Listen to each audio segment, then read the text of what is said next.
নরসিংদী পলাশের আওয়ামী লীগ সন্ত্রাসীদের গ্রেফতার ও বিচারের দাবিতে এলাকাবাসীর মানববন্ধন।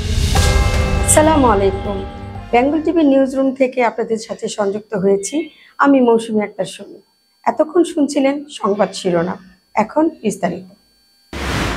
নরসিংদী পলাশের চাঁদা না দেওয়ায় বিএনপি ও ছাত্রদল নেতাদের কুপিয়ে আহত করেছে আওয়ামী লীগ নেতাকর্মীরা। হামলার প্রতিবাদ ও আওয়ামী লীগ সন্ত্রাসীদের গ্রেফতারের দাবিতে মানববন্ধন করেছে এলাকাবাসী ও ভুক্তভোগীরা। আজ বৃহস্পতিবার দুপুরে নরসিংদী চর্ণগতি বাজারে এলাকাবাসী ব্যানারে এই মানববন্ধন করা হয়। মানববন্ধনে নারী পুরুষ সহ শতাধিক মানুষ অংশ নেয়। এই সময় হামলাকারী অভিযুক্ত জিনারদির ইউনিয়ন আওয়ামী লীগ নেতা ফাহাদ মিয়া ও তার সমর্থকদের গ্রেফতার ও বিচারের দাবি জানানো হয়।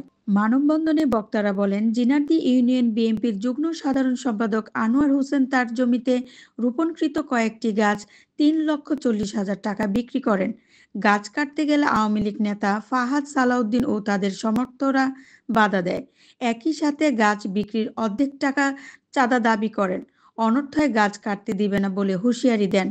চাঁদা দিতে অস্বীকার জানালে জিনারদি ইউনিয়ন বিএনপির যুগ্ম সাধারণ সম্পাদক আনোয়ার হোসেন ও তার ভাই সুমন ও ছাত্রদলের সহসভাপতি মাসুম ও মামুন মিয়াকে ধারালো অস্ত্র দিয়ে এলোপাতাড়ি কুপিয়ে আহত করেন।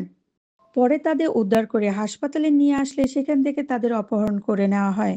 পরে স্থানীয় বিএনপি নেতাদের হস্তক্ষেপ তাদের মুক্তি দেওয়া হয়। এই ঘটনা আনোয়ারের ভাই রানা মিয়া পলাশ থানায় মামলা দায়ের করেন। মামলা হলেও সন্ত্রাসীদের গ্রেফতার করা হয়নি। এদিকে মামলা করায় বাদী ও তার পরিবারকে প্রাণে মেরে ফেলার হুমকি দিয়ে আসছে।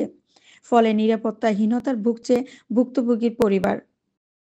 অনতিবিলম্বে আওয়ামী লীগ সন্ত্রাসীদের গ্রেফতার ও বিচারের দাবি জানানো হয়। মানববন্ধনে বক্তব্য রাখেন জিনারদি ইউনিয়ন বিএনপির সভাপতি ফিরোজ মোল্লা, ইউনিয়ন বিএনপির যুগ্ম সাধারণ সম্পাদক আনোয়ার মোল্লা, স্বেচ্ছাসেবক দলের সভাপতি শরীফ খন্দকার, পলাশ থানার বিএনপির ছাত্র বিষয়ক সম্পাদক শাকিল খান ও ছাত্রদল নেতা জাহিদুল প্রমুখ। এতক্ষণ আমাদের সাথে থাকার জন্য আপনাদের ধন্যবাদ। এরকম নতুন নতুন খবর পেতে আমাদের বেঙ্গল টিভির ইউটিউব চ্যানেলটি সাবস্ক্রাইব করুন ও ফেসবুক পেজটি ফলো দিন।